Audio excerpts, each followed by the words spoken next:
பாலசுப்பிரமணியர் அருளால் ஆன்மீக அன்பர்கள், நேயர்கள், ஜோதிட அன்பர்கள் அனைவருக்கும் அன்பான வணக்கங்கள். நான் உங்கள் வாழ்க வளமுடன் ஜோதிடர் ஸ்ரீ குரு சுந்தரவடிவேல். இப்போ பார்த்தீங்கன்னா 2025 நடக்க இருக்கிற தமிழ் புத்தாண்டு எப்படி இருக்குது, என்னென்ன விசேஷங்கள் இருக்குது, ஒவ்வொரு ராசிக்கும் எப்படி இருக்கும், என்ன செய்யலாம், என்ன செய்யக்கூடாது, என்ன விதமான வழிபாடுகள் செய்யணும், ஒவ்வொரு நட்சத்திரங்களுக்கும் என்ன விதமான பலன்கள் இருக்குது, இந்த ஆண்டு முழுவதும் இருக்கக்கூடிய கிரக பெயர்ச்சிகளால் ஏற்படக்கூடிய மாற்றங்கள் என்ன, வளர்ச்சி எப்படி இருக்கும், குடும்ப வாழ்க்கை எப்படி இருக்கும், சுப நிகழ்ச்சிகள் எப்படி இருக்கும், வீடு, வண்டி, வாகனம் மற்றும் அசையும் மற்றும் அசையா சொத்துக்கள் யாருக்கு அமையும், குழந்தை பாக்கியம் யாருக்கு கிடைக்கும் அப்படிங்கும் பல்வேறு விஷயங்களை பற்றி இந்த ஒரு வருடம் இருக்கக்கூடிய மொத்த பலனையும் நம்ம இந்த வீடியோ மூலமாக பார்க்க இருக்கிறோம். இப்போ இந்த விசுவாவசு வருடம் தமிழ் புத்தாண்டுகளில் 60 வருடங்களில் 39வது வருடம் தான் இந்த வருடம். இந்த வருடம் இந்த ஆண்டு பிறக்குது. இந்த வருடத்தில் பிறக்கும் குழந்தைகள் தைரியமாக குழந்தைகளாகவும், எல்லோரையும் அனுசரித்து தெரியக்கூடிய குழந்தைகளாகவும், பண்புள்ள குழந்தைகளாகவும், அது மட்டும் இல்லாமல் தர்ம காரியங்கள், புண்ணிய காரியங்கள் ஈடுபடக்கூடிய குழந்தைகளாகவும் பிறப்பார்கள் அப்படிங்கிறது சித்தர் பாடல்களில் உள்ள ஒரு அமைப்பு. அது மட்டும் இல்லாமல் தன் மகனை சான்றோன் என கேட்ட தாய் அப்படிங்கிறது மாதிரி அந்த குழந்தைகள் பெற்றோருக்கு பெருமை சேர்ப்பார்கள் அப்படிங்கிற ஒரு விஷயமும் இருக்குது. இப்போ இந்த வருடத்தில் இந்த வருட பிறப்பின் அடிப்படையில் சூரியன் அப்படிங்கிற ஒரு ராஜாவாகவும் மந்திரியாகவும் இருக்கிறதுனால அரசியல் மாற்றங்கள், அதிகாரம் சார்ந்த மாற்றங்கள் அப்படிங்கிற ஒரு விஷயம் நடக்க இருக்குது. அதையும் தாண்டி மழை பொழிவு அப்படிங்கிறது ரொம்ப அதீதமாக இருக்குது. விவசாயம் செழிக்கும், தானிய உற்பத்திகள் அதிகரிக்கும். அடுத்து பார்த்தீங்கன்னா மக்கள் செழிப்பமடைவார்கள். வருமானத்தை விட செலவு கம்மியாக இருக்கும், சேமிப்பு அதிகரிக்கும், தங்கம், வெள்ளி, ஆபரணங்கள் வாங்கக்கூடிய தன்மை ஏற்படுது. அது இல்லாமல் பார்த்தீங்கன்னா இந்த காலகட்டத்தில் பசுக்கள் உற்பத்தி அப்படிங்கிற ஒரு விஷயமும் ரொம்ப நல்லா இருக்குது. அடுத்து பார்த்தீங்கன்னா மக்கள் மீது வரி அப்படிங்கிற ஒரு விஷயம் அதிகரிக்கக்கூடிய சூழ்நிலை அப்படிங்கிறதும் இருக்குது. ஆக மொத்தத்தில் இந்த விசுவாவசு வருடம் அப்படிங்கிறது மற்ற வருடங்களை விட இந்த வருடத்தில் மக்களின் வளர்ச்சி அப்படிங்கிறது நல்லா இருக்கு. திரைப்படத்துறை ரொம்ப நல்லா இருக்கு. பெண்களுக்கான வளர்ச்சி, பெண்களுக்கான திட்டங்கள் அப்படிங்கிற ஒரு விஷயத்தை அரசாங்கங்கள் அதற்கான முக்கியத்துவம் கொடுக்க இருக்கிறாங்க. அந்த வகையில் அவங்களோட தனி முன்னேற்றம் அப்படிங்கிறது இந்த காலகட்டத்தில், இந்த வருடத்தில் ரொம்ப அதிகமாக இருக்கக்கூடிய அமைப்பு இருக்கு. குறிப்பாக எல்லார் குடும்பங்களிலும் சுப நிகழ்ச்சிகள் நடக்கக்கூடிய ஒரு தன்மை, திருமண பாக்கியங்கள் கைகூடக்கூடிய ஒரு அமைப்பு, குழந்தை பாக்கியங்கள் கிடைக்கக்கூடிய அமைப்பு, கோவில் வழிபாடுகள், தர்ம காரியங்கள், புண்ணிய காரியங்களில் மக்கள் ஈடுபடக்கூடிய ஒரு தன்மை அப்படிங்கிறதெல்லாம் ரொம்ப மிக சிறப்பாக இருக்கக்கூடிய இந்த விசுவாவசு வருடத்தில் உங்கள் ராசிக்கு எப்படி இருக்கும் அப்படிங்கிறத இப்போ பார்ப்போம். பூன நட்சத்திரம் அவங்களுக்கு இந்த விசுவாவசு வருடம் என்ன விதமான பலன்களை தர இருக்குது அப்படின்னு பார்த்தோம்னா, நல்லதொரு வருமானம், தொழில் தடை நீங்கிருச்சு. வருமானம் அப்படிங்கிற ஒரு விஷயத்துக்குள்ள போகக்கூடிய ஒரு அமைப்பு இருக்குது. நீங்கள் பேசுகிறதெல்லாம் வருமானமாக கன்வர்ஷன் ஆகக்கூடிய ஒரு அமைப்பு இருக்குது. தொழில் ரீதியாக இருந்தீங்க அப்படின்னா நல்ல அக்ரிமெண்ட், நல்லதொரு வருமானம் அப்படிங்கிறத எதிர்பார்க்கக்கூடிய ஒரு அமைப்பு அப்படிங்கிறது இருக்குது. குடும்ப உறுப்பினர்களோட தேவைகளை நிறைவேற்றுவீங்க. வீட்டில் ஒரு மங்கள நிகழ்ச்சிகள் நடக்கும். இதையும் தாண்டி உங்களுக்கு பார்த்தீங்கன்னா உடல் ஆரோக்கியம் ரொம்ப சிறப்பாக இருக்கும். ஆமாம், இதில் நீங்கள் கவனம் எடுத்துக்க வேண்டிய விஷயம் என்னென்னா, முயற்சிகள், ஆரம்ப கட்ட முயற்சிகள் பார்த்தீங்கன்னா சின்ன சின்ன தாமதத்தோடு நிறைவேறும். ஆனால் மிகப்பெரிய லெவலில் லாபத்தை தரக்கூடிய வகையில் தான் இருக்கும். வெளிநாடு யோகம் உண்டு, வெளியூர் யோகம் உண்டு. குழந்தைகளுக்கு ரொம்ப சிறப்புடையதாக இருக்கக்கூடிய ஒரு அற்புதமான வருடமாக இந்த விசுவாவசு வருடம் அமைஞ்சிருக்குது. அனைவருக்கும் இனிய புத்தாண்டு நல்வாழ்த்துக்கள். ஆயுள் காரகன் சனி பகவானை ஆட்சி அதிபதியாக கொண்ட மகர ராசி அன்பர்களுக்கு இந்த தமிழ் புத்தாண்டு விசுவாவசு வருடம் எப்படி இருக்க போகுது அப்படிங்கிறத பார்க்கையில் குரு பகவான் இந்த வருடத்தில் கிரகங்கள்லாம் பார்த்தீங்கன்னா இதுவரை உங்கள் ராசிக்கு 5ஆம் இடத்தில் இருந்து வந்த குரு பகவான் சத்ருஸ்தானமான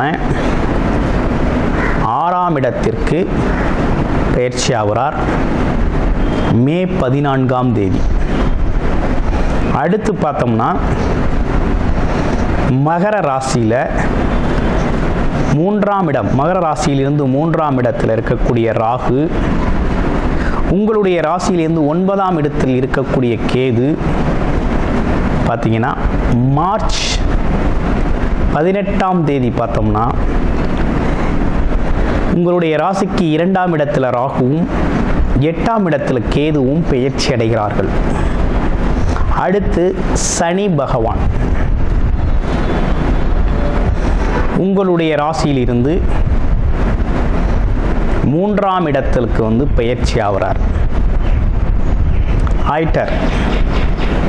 இதுதான் இந்த ராஜ கிரகங்களின் ஒரு வருடக்கோள்களின் ஸ்தான பலங்கள்லாம் கோச்சார நிலைகளில் இப்படி இருக்குது. இது என்ன விதமான மாற்றத்தை உங்களுக்கு ஏற்படுத்தி தருது அப்படிங்கிறது தான் இப்போ நம்ம பார்க்க வேண்டிய அவசியம். அப்படி பார்க்கையில் பார்த்தோம்னா முழுமையாக நம்ம ஏழரை சனி காலம் அப்படின்னு சொல்லக்கூடிய அந்த விஷயத்திலிருந்து முழுமையான விடுதலை அடைஞ்சாச்சு. பயம் அப்படிங்கிற அவசியம் இனி வேண்டியது இல்லை. எந்த விதத்திலையும் இனி பயப்பட வேண்டிய அவசியம் இல்லை. ஃபஸ்ட்டு. அடுத்து தைரியமாக எல்லா முயற்சிகளையும் நீங்கள் எடுக்கலாம். அனைத்து முயற்சிகளிலும் வெற்றி பெறக்கூடிய ஒரு தன்மை அப்படிங்கிறது உருவாயிருக்கு. அடுத்து பார்த்தோம்னா தொழில் துறையில் இருக்கிறவங்களுக்கெல்லாம் பார்த்தீங்கன்னா உங்களோட முயற்சிகள் வெற்றி அடையும். என்னென்னா ஒரு சின்ன தாமதத்தோடு வெற்றி அடையும். சிறு தாமதத்தோடு வெற்றி அடையக்கூடிய ஒரு தன்மை அப்படிங்கிறது உருவாகிருக்கு. ஒன்றும் கவலைப்பட வேண்டாம். அதே போல் வெளிநாடு யோகம் அப்படிங்கிறது ரொம்ப சூப்பராக இருக்குது. மகர ராசி அன்பர்களுக்கு நீண்ட நாளாக வெளிநாடு போகணும், வெளிநாட்டில் தான் வேலை பார்க்கணும் அப்படின்னு சொல்லி முயற்சி செஞ்சவங்கலாம் கண்டிப்பாக வெளிநாடு போவீங்க. வேலை அப்படிங்கிறது உறுதியாக உண்டு. வெளிநாட்டு வேலை ரொம்ப சூப்பராக இருக்குது. அடுத்து இதுவரை புதிய முயற்சிகளில் உங்களோட முயற்சிகளில் இருந்து வந்த தடை தாமதங்கள் அப்படிங்கிறது மாறிடுச்சு. தடை தாமதம் மாறிடுச்சு. ஆனால் இருந்தாலும் கொஞ்சம் கவனமாகவே செயல்பட வேண்டிய அவசியமும் இருக்குது.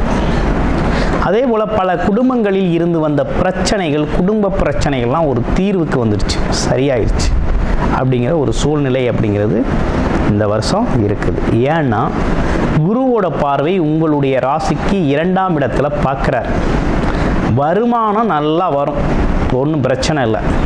உங்களுடைய வாக்குஸ்தானத்தில் ராகு பகவான் அமர்ந்திருக்கிறதுனால அதிகப்படியான பேச்சு ஆபத்தை விளைவிக்கும். ஒன்று. அடுத்து குடும்பத்தில் வாக்குவாதங்களை தவிர்த்துக்கிறது அப்படிங்கிறது ரொம்ப நல்லது. ஸோ இதெல்லாம் வெரி குட், சூப்பராக இருக்குது. அடுத்து இந்த வருடம் பார்த்தீங்கன்னா கடன் வாங்கியாவது வண்டி, வாகனம், இடம், பூமி, மனை, சொத்து, ஆமாம், வீடு இப்படின்னு பல்வேறு விஷயங்களை உருவாக்கக்கூடிய ஒரு தன்மை அப்படிங்கிறது இந்த வருஷம் உங்களுக்கு இது சார்ந்த விஷயங்கள் நடக்க இருக்குது. அடுத்தடுத்து பார்த்தோம்னா எப்படி இருக்குது அப்படின்னு பார்க்கையில் இந்த வருஷம் நீங்கள் யாருக்கும் ஜாமீன் போடுற வேலையை வச்சுக்கப்படாது.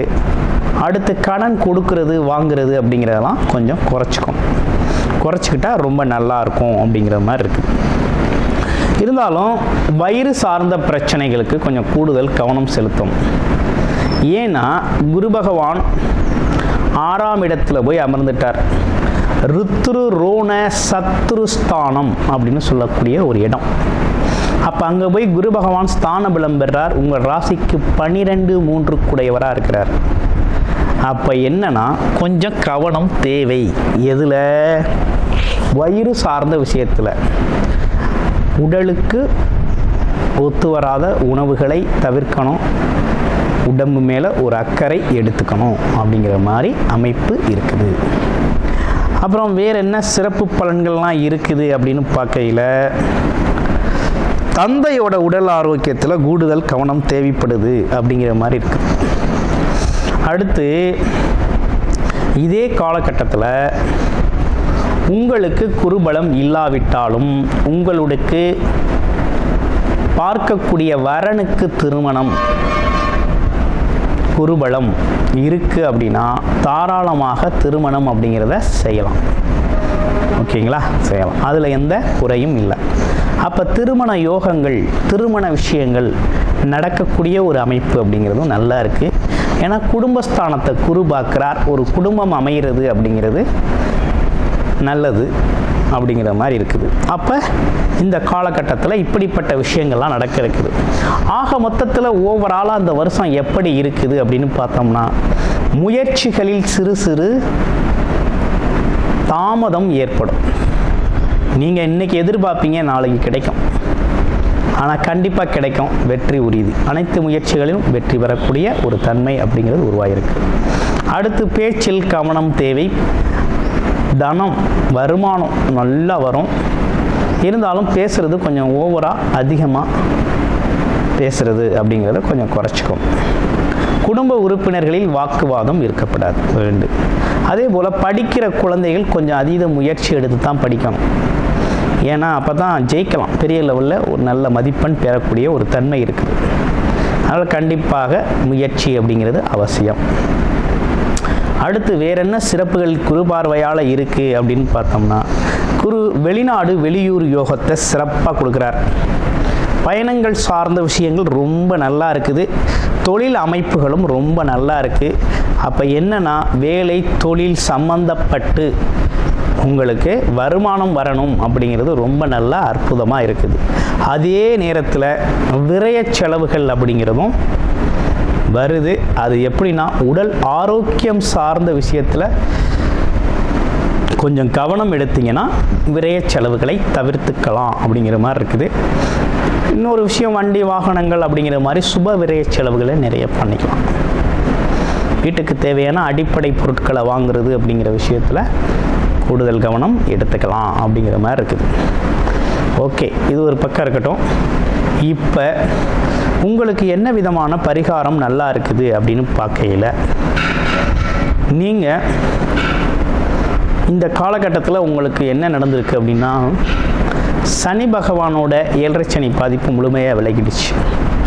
அடுத்து குரு பகவான் மட்டும்தான் நமக்கு சத்ருஸ்தானத்தில் போய் அமர்ந்துட்டார். அப்படின்னா என்னென்னா, கடன், பகை, நோய், எதிரி அப்படின்னு சொல்லக்கூடிய சத்ருஸ்தானத்தில் குரு பகவான் 3-12 கூடையவர் அமர்ந்திருக்கிறது அப்படிங்கிறது அவ்வளவு அப்படிங்கிறது ஏதோ ஒரு வகையில் நமக்கு சங்கடத்தை கொடுப்பார். அப்போ என்ன பண்ணணும்னா, வியாழக்கிழமை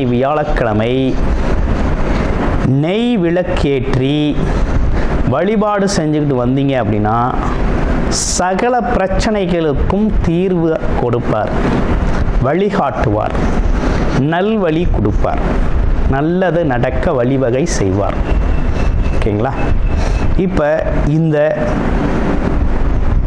தமிழ் புத்தாண்டு அப்படிங்கிறது உங்களுக்கு இப்படிப்பட்ட சிறப்பான பலன்களோட அமைஞ்சிருக்கு. உங்களுடைய பிறப்பு ஜாதகம் இதில் ரொம்ப முக்கியம். பிறப்பு ஜாதகம் எப்படி இருக்குது அப்படிங்கிறத பார்த்துக்கிட்டு அதற்கு ஏற்றார் போல உங்களுடைய முயற்சிகளை அதிகப்படுத்துங்க.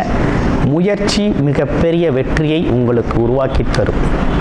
அனைவருக்கும் இனிய தமிழ் புத்தாண்டு நல்வாழ்த்துக்கள். கூடுதல் தகவலாக நேயர்களின் விருப்பத்திற்கிணங்க நமது ஸ்ரீ பாலசுப்பிரமணியர் ஆலயத்தில் அனைத்து விதமான சகல விதமான தோஷங்களும் நிவர்த்தி அடைய பரிகார பூஜைகள் தொடர்ச்சியாக நடக்க இருக்குது.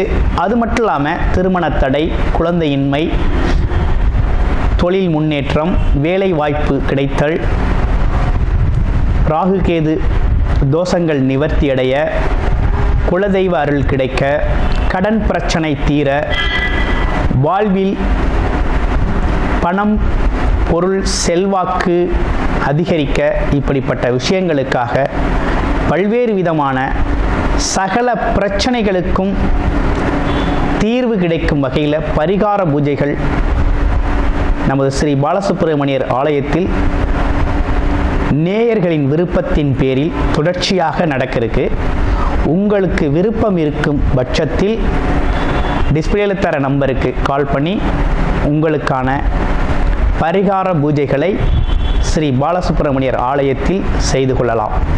நன்றி, வணக்கம்.